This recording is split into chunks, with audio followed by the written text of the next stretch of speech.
Assalamualaikum warahmatullahi wabarakatuh. Apa kabar semuanya? Sehat? Alhamdulillah, senang mendengarnya. Saudara, pada hari ini kita kembali untuk mempelajari tentang mata kuliah pembelajaran bahasa Indonesia bagi anak berkebutuhan khusus. Anda sudah siap untuk mengikuti perkuliahan pada hari ini? Siap? Baik. Saudara, pokok bahasan kita pada hari ini yaitu tentang sejarah sastra ya. Nah, tentu saja Anda sebagai calon guru untuk anak berkebutuhan khusus, baik nanti Anda mengajar di SLB maupun di rumah anak berkebutuhan khusus, di mana saja mereka berada, Anda harus mampu menjelaskan tentang sejarah sastra kepada mereka ya. Nah, saudara, sejarah sastra itu sendiri sebetulnya adalah cabang ilmu sastra yang menyelidiki perkembangan cipta sastra ya sejak awal pertumbuhannya hingga perkembangannya sekarang. Nah, sejarah sastra ini tentu saja mengkaji sastra dengan menggunakan kriteria ekstrinsiknya ya. Kemudian hal-hal yang berasal dari luar sastra itu sendiri tentunya. Nah, saudara, sejarah sastra itu adalah ilmu yang memperlihatkan perkembangan karya sastra dari waktu ke waktu.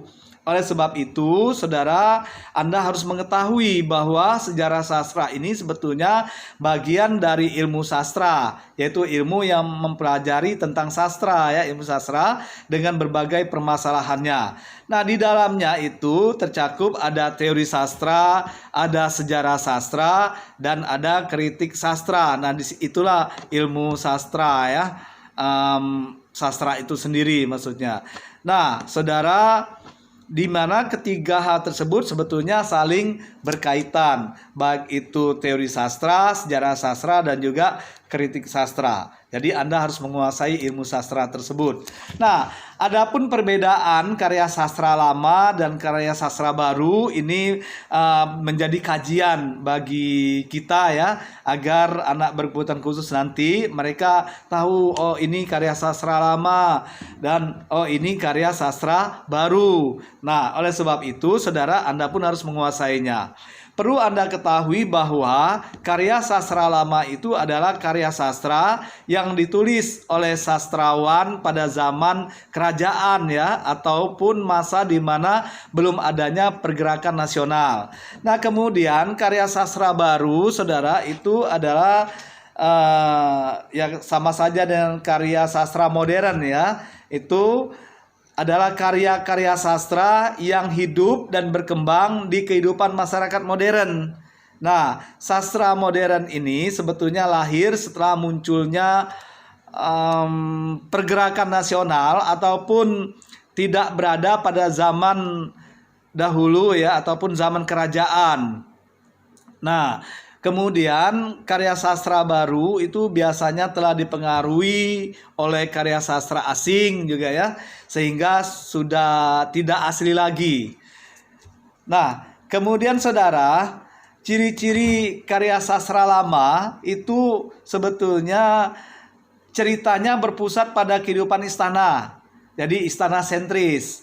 Nah, kemudian ia terikat oleh aturan-aturan yang ada, terutama puisi ya. Ada terikat dengan sajaknya AB-AB misalnya. Kemudian di bidang prosa ini kebanyakan bersifat hayal ya. Lalu sifatnya statis, itu tidak berkembang. Kemudian tanggal dan nama pengarang itu tidak ditulis. Itu ciri-ciri karya sastra lama ya. Kemudian lebih menonjolkan kehidupan kolektif daripada individual atau milik bersama. Lalu saudara, bersifat anonim. Nah, ini tanpa adanya nama pengarang. Jadi nama pengarangnya tidak dikenal. Lalu bersifat lisan. Nah, disampaikan biasanya itu dari generasi ke generasi secara lisan atau dari mulut ke mulut. Ini namanya leluri ya. Kemudian tema karangannya itu bersifat fantastis ya. Kemudian bahasa yang digunakan juga bahasa klise. Jadi masih sama seperti itu saja. Itu nama bahasa klise. Bahasanya sama. Biasanya banyak bahasa-bahasa yang diambil dari bahasa kerajaan ya. Kemudian ciri-ciri karya sastra baru. Nah, ini perlu Anda kuasai bahwa ciri-cirinya pengarangnya itu dikenal oleh masyarakat luas karena mereka mencantumkan nama pengarangnya. Kemudian bahasanya juga tidak klise, bahasanya dinamis ya, dia modern. Kemudian proses perkembangannya juga dinamis. Lalu tema karangannya bersifat rasional ya, bisa masuk akal begitu maksudnya. Kemudian bersifat modern, tidak tradisional. Lalu masyarakatnya sentris, ini berkutat pada masalah kemasyarakatan. Itu ciri karya sastra baru ya. Nah, contoh karya sastra lama, saudara, untuk contoh puisi lama itu ada pantun ya. Nah, itu pantun ini biasanya karya sastra lama yang terikat oleh aturan-aturan ataupun syarat-syarat tertentu ya. Kemudian ada mantra. Mantra ini puisi tua yang keberadaannya sebetulnya dalam masyarakat Melayu bukan sebagai karya sastra, melainkan lebih banyak berkaitan dengan adat dan kepercayaan ini ya. Bisa saja hal yang bersifat magis ataupun sebagai doa-doa. Nah, kemudian ada juga syair. Nah, syair ini seperti hanya pantun, syair juga termasuk puisi lama ya, yang terikat oleh aturan-aturan. Namun pada dasarnya syair bukanlah asli dari Indonesia, melainkan dari Arab ya. Nah, kemudian saudara, gurindam. Gurindam ini adalah puisi lama yang satu baitnya itu hanya terdiri dari 2 baris. Gurindam ini biasanya awalnya berasal dari Tamil ya. Itu. Nah, kemudian sloka. Sloka ini adalah bentuk puisi Melayu klasik ya, berisikan pepatah ataupun perumpamaan yang mengundang senda gurau ya, sindiran dan bahkan ejekan. Nah, kemudian ada bidal. Bidal ini peribahasa, saudara. Bidal itu adalah peribahasa atau pepatah yang mengandung nasihat ataupun peringatan, juga berupa sindiran dan juga yang lainnya ya. Bidal itu biasanya berupa kalimat singkat yang memiliki makna kiasan ya, ataupun figuratif yang bertujuan menangkis, menyangga ataupun menyindir. Nah, oleh sebab itu pengungkapan pikiran dan perasaan dalam bidal ini tidak secara langsung, tapi dengan sindiran, ibarat, dan juga perbandingan. Oleh sebab itu bidal ini sebetulnya dalam puisi lama karena bentuk bidal yang singkat ataupun tidak sepanjang prosa. Nah, kemudian talibun. Talibun ini adalah sejenis puisi lama seperti pantun juga ya, karena mempunyai sampiran dan isi tetapi lebih dari 4 baris. Nah, kemudian saudara, beriramanya tetap ABC, ABC, ABCD, ABCD ataupun ABCDE, ABCDE. Nah, kemudian Carmina. Carmina ini saudara adalah pantun kilat terdiri atas 2 baris ya. Baris pertama sebagai sampiran dan baris kedua sebagai isi berupa sindiran dengan rumus rima AA. Lalu yang terakhir itu soneta. Soneta ini adalah bentuk kesusastraan Italia yang lahir sejak kira-kira pertengahan abad ke-13 di kota Florence ya. Nah, ini soneta ini biasanya terdiri atas 14 baris ya, terbagi dalam 4 bait. Nah, baris pertama dan kedua masing-masing 4 baris, sedangkan baris ketiga dan keempat masing-masing 3 baris. Nah, contoh karya sastra baru, saudara, ini bisa kita lihat pada puisi modern. Nah, puisi modern itu adalah puisi yang tidak terikat oleh aturan-aturan ya, ataupun syarat-syarat tertentu. Puisi modern ini bebas ditulis oleh pengarangnya dengan jumlah baris, kemudian baris itu sendiri dan rima apa saja. Lalu seperti apa puisi modern itu bebas dilakukan oleh si penulisnya. Kemudian contoh prosa-prosa lama, kalau tadi puisi ya, contoh prosa lama itu seperti dongeng. Nah, dongeng ini cerita khayalan ya yang belum bisa dipastikan kebenarannya. Nama juga dongeng. Makanya dapat dikelompokkan, ada mite, ada legenda. Ya, mite ini dongeng yang berhubungan dengan kepercayaan masyarakat ya. Sedangkan legenda ini dongeng yang berhubungan dengan keanehan dan keajaiban alam. Nah, kemudian ada fabel, juga ada sage, ada parabel, dongeng jenaka, ada epos atau wira cerita. Nah, kalau fabel itu saudara dongeng yang menceritakan tentang kehidupan binatang. Sedangkan sage itu dongeng yang mengandung unsur sejarah ya. Kemudian ada dongeng jenaka atau parabel, itu dongeng yang berisi kiasan yang di dalamnya mengandung ajaran-ajaran hidup sebetulnya meskipun dongengnya jenaka. Kemudian epos ini ada dongeng tentang keberanian dan kepahlawanan yang terus berkembang di tengah masyarakat itu sendiri. Lalu prosa lama ini juga, prosa lama contohnya prosa lama Indonesia ini ya, hikayat. Nah, hikayat ini adalah salah satu bentuk sastra prosa ya, terutama dalam bahasa Melayu yang berisikan tentang kisah, cerita, dongeng juga. Umumnya ia mengisahkan tentang kehebatan maupun kepahlawanan seseorang lengkap dengan keanehan, juga kesaktian serta mukjizat tokoh utamanya.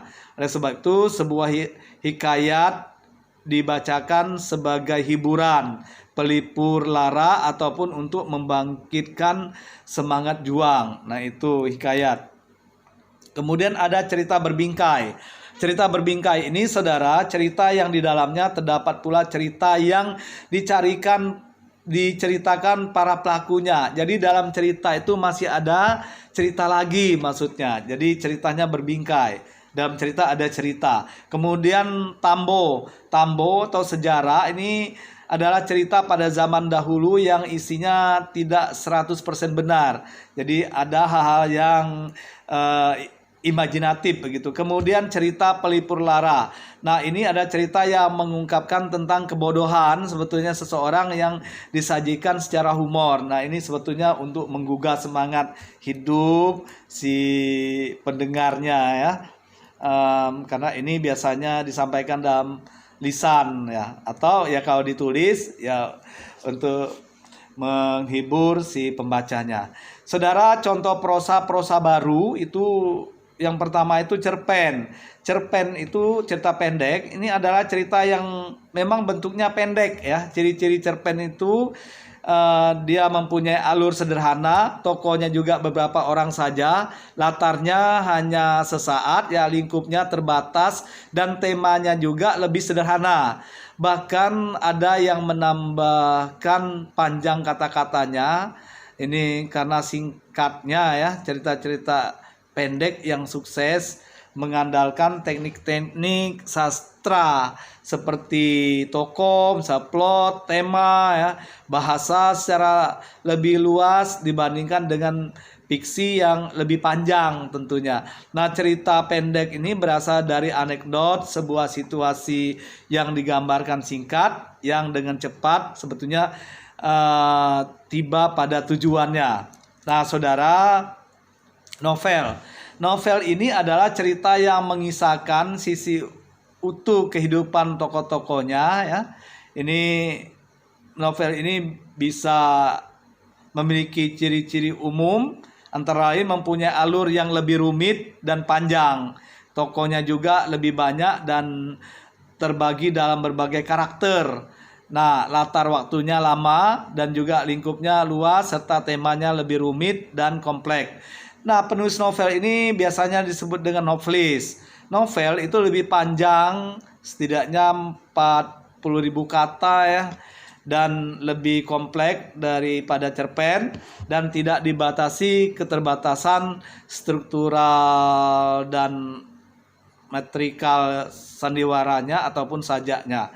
Umumnya sebuah novel itu bercerita tentang tokoh-tokoh dan kelakuan mereka dalam kehidupan sehari-hari, dengan tentu saja menitik beratkan pada sisi-sisi yang aneh dari segi naratifnya ya. Novel dalam bahasa Indonesia itu, novel ini dibedakan ada roman, kemudian sebuah roman ini sebetulnya alur ceritanya lebih kompleks dan jumlah pemeran ataupun tokoh cerita itu juga lebih banyak. Nah, kemudian saudara, roman itu sendiri adalah cerita yang mengisahkan kehidupan tokoh-tokoh secara utuh ya. Seperti halnya novel, pada dasarnya roman memiliki ciri-ciri alurnya rumit dan panjang ataupun kompleks tadi itu. Nah, kalau kita lihat perbedaannya bahwa roman ini adalah cerita yang mengisahkan tokohnya itu sejak lahir sampai dengan meninggal. Sedangkan novel itu hanya mengisahkan sebagian kehidupan tokoh yang mengubah nasibnya. Jadi ada perubahan nasib si tokoh pada novel, sedangkan pada roman ini dia ya memang ada perubahan nasibnya tetapi sampai ia meninggal begitu. Nah, kemudian drama. Drama ini adalah satu bentuk karya sastra yang berupa naskah untuk diperankan oleh pemain ataupun aktor ya. Nah, drama ini bisa kita wujudkan dengan berbagai media. Misalnya di atas panggung, kemudian film ataupun televisi. Drama juga terkadang dikombinasikan dengan musik dan tarian sebagaimana sebuah opera. Perlu Anda ketahui bahwa di Indonesia itu pertunjukan sejenis drama ini mempunyai istilah yang bermacam-macam. Misalnya wayang orang, ketoprak, ludruk ya. Itu kemudian ada lenong, ada randai, ada reok, ada rangda dan sebagainya. Nah, kemudian secara urutan waktu, maka sastra Indonesia ini terbagi atas beberapa angkatan. Di antaranya ada Pujangga Lama, ada Sastra Melayu Lama, ada Angkatan Balai Pustaka, ada Pujangga Baru ya, ada Angkatan 45, ada Angkatan 50-an, ada Angkatan 66 sampai dengan 70-an, ada Angkatan Dasawarsa, ini Angkatan 80-an, ada juga Angkatan Reformasi. Nah, saudara, saya kira itu untuk sejarah sastra. Jadi pada dasarnya secara urutan sejarah sastra itu kita sudah mengenal Pujangga Lama di sini ya berdasarkan angkatannya. Kemudian kita juga mengenal sastra Melayu Lama ini pada saat itu. Ada Angkatan Balai Pustaka, Siti Nurbaya waktu itu yang terkenal ya.